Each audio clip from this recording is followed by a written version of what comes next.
It gives me great pleasure to rise and speak in support of Bill 28, the Zero-Emission Vehicles Act.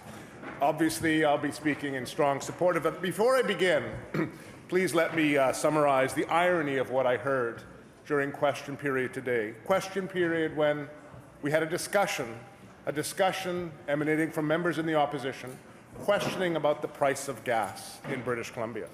And we had suggestions from the members opposite that one of the ways that we should deal with the price of gas is to bring in a price cap. That was direct quote from the Leader of the Official Opposition. You know, what we should have been talking about here is actually the opportunity that's afforded us now, given the gouging that's going on. We know that the price of gas in British Columbia, the 40-cent increase, is largely because of refinery margin, which in British Columbia is more than twice. It's more than twice what it is in other jurisdictions in Canada. That's what the real question is. And so, Honourable Speaker, I could actually answer the question very simply that the members opposite asked in question. Member, let's talk about the bill. We'll keep to the bill, but it's really important to recognize that the Zero-Emission Vehicle Act, and why it's relevant to this bill, Honourable Speaker, is that we're talking about bringing in legislation to move towards 100% zero-emission vehicles by the year 2040. Right now, we're also, in question period, talking about gas prices. And what is remarkable is the disconnect between these two. What we know and what should have been said, and what I was wishing government would have said, is that we do have a role for the BC Utilities Commission. Perhaps the BC Utilities Commission might start to look at this refinery margin that exists in British Columbia. That is something government can do, and perhaps they will do it in the fall. But now is not the time to be discussing that in detail, because, of course, we're discussing the Zero-Emission Vehicles Act. And in this act, it's emerging from Clean BC, which is part of the government and, in collaboration with us, commitment to reducing emissions. But it's not really a commitment just to reduce emissions. It's an economic agenda. This is a flagship proposal in a larger economic vision to position British Columbia as leaders in the new economy. What happens in this bill, of course, is it builds upon the structure of the pathway towards getting zero-emission vehicles by bringing in place new requirements for car sales in the province of British Columbia. What's important in doing the car sales is the creation of an additional wrapping around credit debit system, ZEV units, so to speak, and a whole accounting system, mirrored after what's done in California, is being done to ensure compliance and enforcement and allow, trading and penalties for companies that are having some difficulty meeting the ZEV standard, and they can work with other companies that perhaps have less difficulty. The bill talks about provincial targets being at least 10% of all new light-duty vehicles sold in British Columbia must be zero-emission by 2025. By 2030, that rises to 30%, and by 2040, that rises to 100%. So that's the essence of the bill, the details, the important details, and where the meat of the bill actually lies is with respect to the ZEV units which are being created, ZEV meaning zero-emission vehicle, to allow for the compliance of new car dealers in the province of British Columbia. And this is a very aggressive pathway to ZEV adoption. It's one that we're very supportive of. It's one that is much stronger, in my view, than some of the other jurisdictions that have ZEV standards out there. And it's one that's mirroring what's happening elsewhere around the world, whether it be Netherlands or the UK or India or China, which are moving towards the rapid adoption of non-emitting vehicles and the elimination of gas as a fuel for such vehicles. And therein lies the irony, Honourable Speaker, which is why, again, coming back to the debate earlier today, it's important to relate the two. Because here we see around the world, car companies as well as consumers are moving away from emitting vehicles. They're not there now, but they're moving away towards it. And here we have in British Columbia an ironic debate as we're moving away, as we're seeing oil companies gouge us with the refinery margin in BC that is more than twice the refinery margin of other jurisdictions in Canada. There is a role for the BCUC to look into this, and perhaps we will look into this. But frankly, Honourable Speaker, for us in this place to be debating the lowest common denominator politics, the lowest common denominator, talking about introducing price caps, it's the wrong conversation. The public, both sides of this House, should be saying enough is enough to these oil companies. Now, I recognize that they've just been given one of the greatest handouts of corporate welfare in Canadian history through the LNG generational sellout that this government, supported by opposition, has moved forward. Now, I realize that they're licking their lips at that corporate welfare, but enough is enough. While this bill is important, this bill is important in taking us to the pathway towards zero-emitting vehicles. What's equally important is the public recognize that now is the time for us not to respond to this oil company gouging. Rather than playing on their terms, let us take this opportunity. Let us take this opportunity to British Columbia to join the rest of the world and show leadership by saying we are not going to play that game. We are not going to play that game of price gouging. So maybe we're going to carpool less. Maybe we can't afford a zero-emission vehicle. They'll be coming down because of this bill in price, I can tell you that, because of the requirement to bring here, and there'll be lots of capacity, and the second-hand market is already flowing in British Columbia. Maybe they can't go that because they can't afford it. But what people can afford is perhaps carpooling. They can afford perhaps transit. They can afford perhaps riding a bike. And in the market of supply and demand, if we reduce demand and there is the same supply, that'll put less pressure on price. Opposition's response is to somehow have a massive market intervention by government to somehow not deal with supply, not deal with demand, but put in a price cap, which is one of the greatest incentives you could give to an oil company to increase prices, because the government's on the hook for any price increase. Outrageous. Outrageous, but that's what we've come to expect. You know, Honourable Speaker, in British Columbia right now, we are leaders in terms of zero-emission vehicle adoption, particularly in the Metro Victoria region. One of the most common cars you will see on the road in Victoria is, in fact, the Nissan Leaf, a car that I own, a car that my friend from Sandwich North in the Island, he actually owns two of them, a new one and a second-hand one, and one that many, many people are owning. In fact, I now own two EVs. We just put in we just bought a Hyundai Kona, the new Hyundai Kona, which is a 415-kilometer range non-emitting vehicle. Well, it hasn't arrived yet because there's so much demand. We will have no more gas cars in my house. And yes, we drive all over BC and we drive all over the place. And we do so without range anxiety. And the reason why is no one should have range anxiety, because let me say this to you, Honourable Speaker. If you're driving in the interior of BC, where infrastructure charging is not as good, but it's growing, and you run out of gas, you're in trouble. You've got to walk perhaps miles or get towed to a gas station. If you're driving a zero-emission vehicle and you see that you're getting low on electricity, you don't have to worry about a gas leak. That's not going to happen in a zero-emission vehicle. Electrons don't leak out of the battery per se. But if you're getting short and it's desperate, just go to a farmhouse and say, hey, can I give you $5 or $10 for a bit of electricity? I'm going to run out. Or you could do jerry cans, sure. But you'd have to hope that the farmhouse has gas in the backyard. And they might. Well, they might, but they might have marked fuel, and that would be a problem if it was marked fuel. Marked fuel you can't put in a car. We also know that, what I'm dealing with to the member from Peace River South, I'm dealing with the issue of range anxiety. Range anxiety is really artificial. It's being created by people who are afraid that they need to have a big thing to charge up. You actually don't. You actually don't. You can charge up at home on a 120 volt. It takes a little longer, but you often don't need to charge up for 12 hours. If you're getting close, you plan your destination, and it's no different from planning where the gas stations are. You're going to drive on a big highway, you notice last gas station for 300 kilometers, you check your odometer, you check your gas gauge, you say, yeah, I better not go, or I better fill up now. It's no different with an EV. What has been happening in British Columbia, and what is important to do, and what I'm pleased to see is being done, is that if you're going to bring in a ZEV mandate, like we have here, an aggressive one, you must match it with it growing and increasing infrastructure. And I'm very pleased to see that happening. Particularly, I've experienced that on Vancouver Island. With my Nissan Leaf, 170-kilometer range, it's on the highway, you don't quite get that if you drive a little over 90. On the highway in Vancouver Island, you can go 110 up by Parksville area. It's not as efficient. However, we now have charging stations in Buckley Bay. Fast chargers there, multiple fast chargers. We have them in Courtenay, Comox. We have them in Ukiele, Tofino area. We have them up and down the island.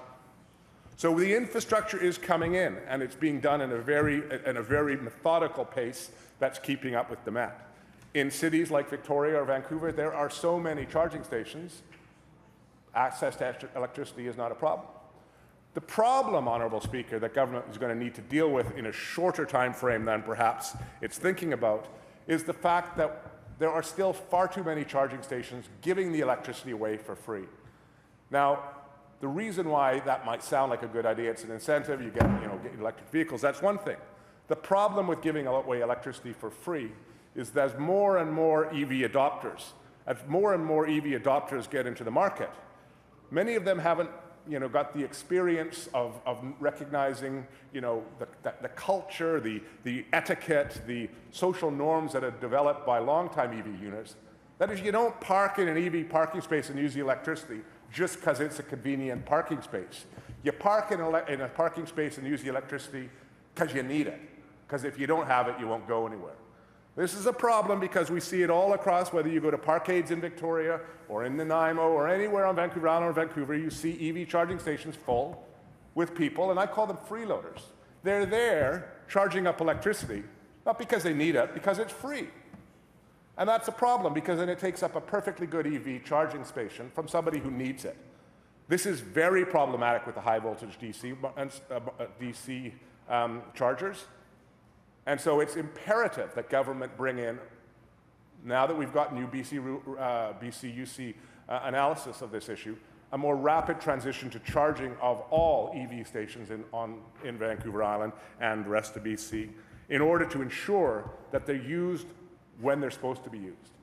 And when you're paying 35 cents a kilowatt hour, which is the price, Honourable Speaker, that an EV that you pay at, say, a green lot station, the original green lot stations, a few of them that were installed, one's at Walmart, there's one in Duncan, for example.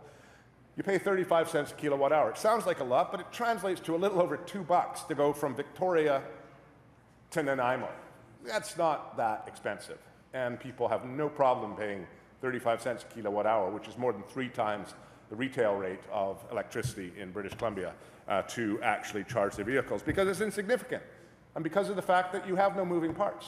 You have no oil and gas filter, you have no radiator, you have no exhaust system, you have no moving parts, you have no maintenance. My 2015, bought in 2014, Nissan Leaf has had maintenance precisely 0 times. I was required, under warranty for the battery, to take it in and have the battery tested. It's still at 100%, no loss at all, and it's still looking good, because I had to for warranty. But there has been not a single thing, apart from windshield wiper change, fluid change, not a single piece of maintenance that is needed to be done. No oil and filter, no changing transmission fluid, no worrying about radiator, no worrying about coolant. It's just windshield wiper fluid. This is the way of the future, and this legislation is positioning us there. Now, I recognize, too, that the single most frequently purchased vehicle in British Columbia is the Ford F-150. I recognize that. And that is something that, in phase 2, as we move forward, we're also seeing an enormous opportunity there.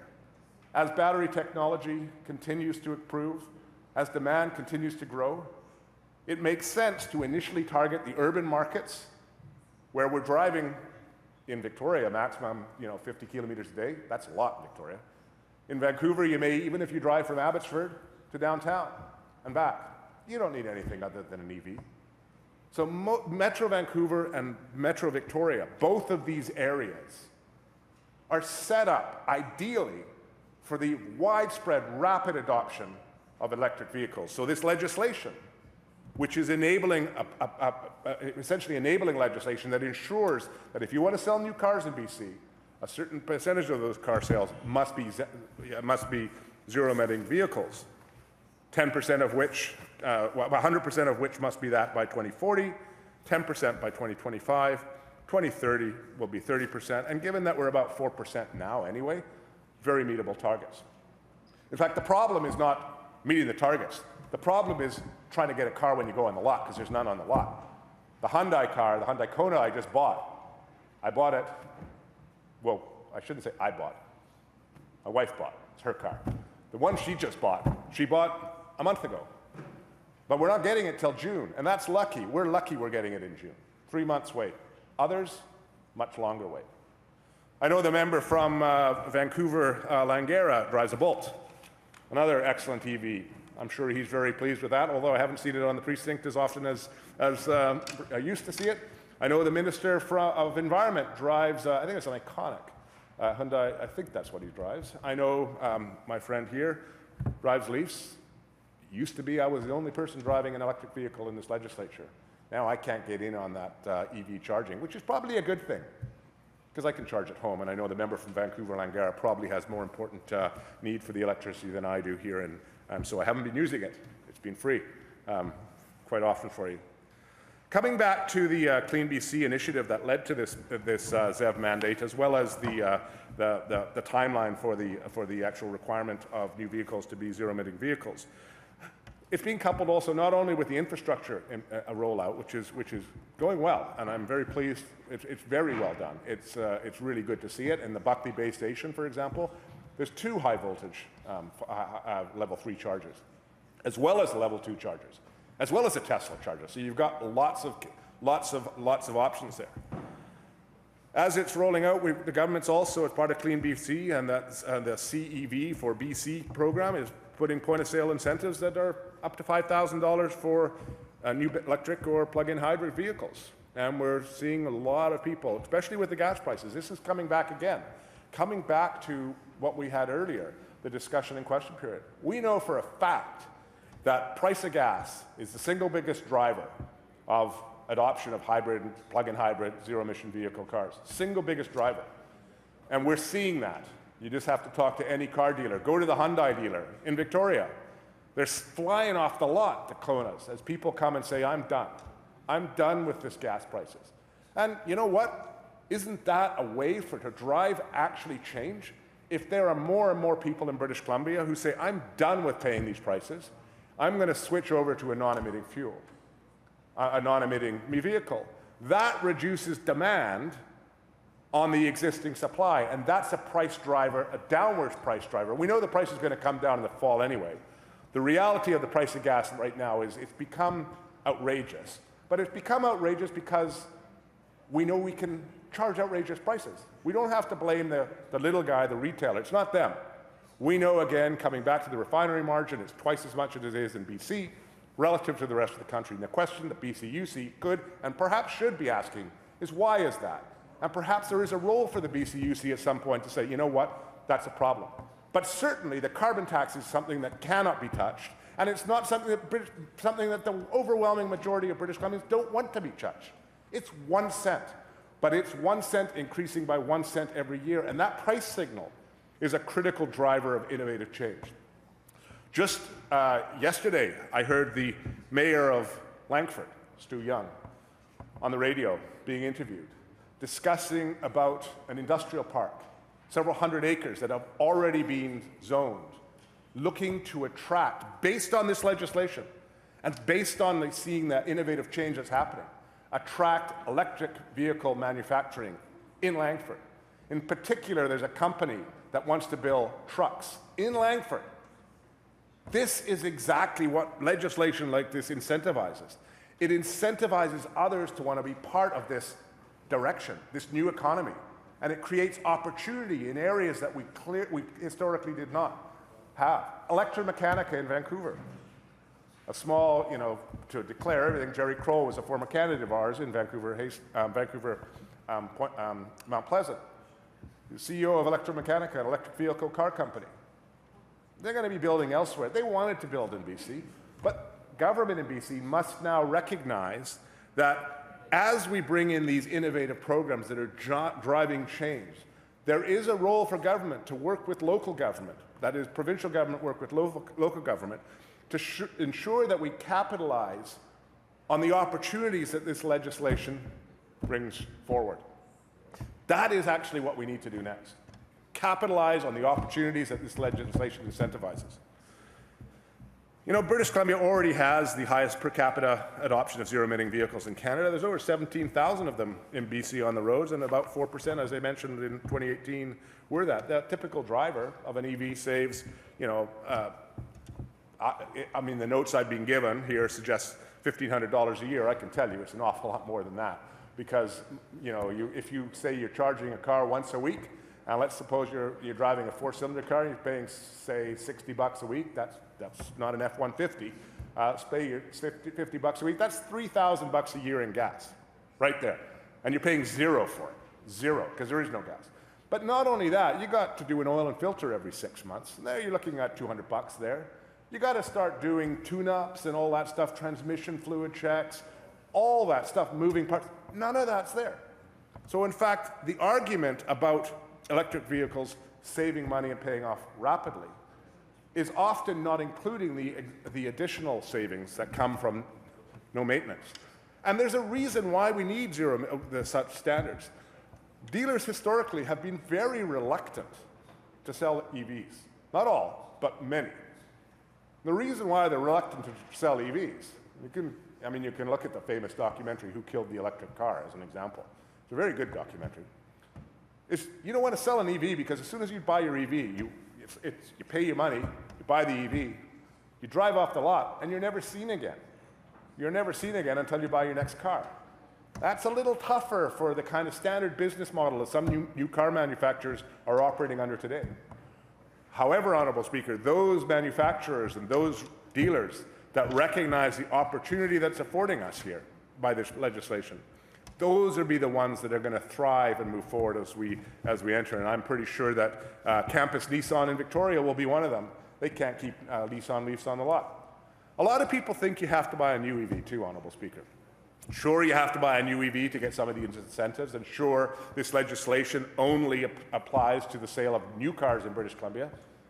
However, the secondary market also gets improved by introducing legislation like this. The reason why is many of the fleets, some of the rental fleets in California, for example, you're starting to see these emerging into electric. And as or there's lease vehicles, more and more people are leasing electric vehicles. And as these start to build, the secondary market in lease vehicles, in rental vehicles, et cetera, starts to develop as those get sold in the secondary market. You can get a second-hand Nissan Leaf, the Leaf that I bought, for about $10,000 to $15,000. It's a lot. I admit it's a lot. But if you think of investing, let's say $14,000, because you can easily get a 2015 Leaf for $14,000 on the secondary market. So think about it, $14,000. You save $3,000 a year in gas, right there, boom. So you've completely paid that off in 4.5 years. However, you're actually going to have no maintenance as well. And most batteries, people worry that the batteries decay with time. Again, my 2015 Leaf, been driving since 2014, still 100% battery. I've done 70,000 kilometers on that. 70,000 kilometers in 5 years. Zero CO2 emitted, and still 100% battery, going all over British Columbia. And you can do this, and it's fun, and it's zippy, and they're fast, and their technology in these cars are amazing. So I'm very excited by this legislation moving forward. You know, when that was articulated in the media release that my office put out, where we were quite thrilled when the government introduced the bill on April the 10th. We put out such a release, and in fact, I'm quoted in the release as saying, "I'm thrilled that BC is adopting a rigorous zero-emission vehicle mandate." You know, well, again, Honourable Speaker, there were lots of discussions with the Environment Minister as we were developing Clean BC, and I would suggest, Honourable Speaker, that the level of a bold adoption that you see here is something that we were quite persistent on. The reason why is 40% of emissions for the average household in British Columbia comes from transportation. The average person has a difficult time reducing emissions without dealing with transportation. This gives them a means and a ways to go to zero in transportation relatively rapidly. We also know that without an aggressive ZEV standard, we won't get the cars on the lots in BC because they'll appear on the lots in California or Quebec instead, where ZEV standards exist. With China, India, and other jurisdictions moving this direction, essentially, we know that I suspect that these targets will end up being moot. If we're at 4% already, getting to 10% in 2025, you put the cars on lots, we're going to be there. No question. I would suggest that we're probably well above 4% now with new car sales. I don't have the data, but knowing with the price of gas at $1.70 in Vancouver, why would you buy a new car that is not electric? Why would you not consider it? But they need to be on the lots to allow you to buy it in the first place. You know, we know that within a decade, trucks, other cars, vans, they'll all be zero emitting. That is the direction we're heading. So I look forward to exploring the details of this further in the actual committee stage, because there are complexities in the accounting, the unit accounting for compliance. There will be questions that will need to be addressed there. I congratulate government on this, and in particular Clean BC and the Minister of Environment, whose work in this area has been quite well received. And I look forward to the rollout and implementation in the weeks, months, and years ahead. Thank you, Honourable Speaker.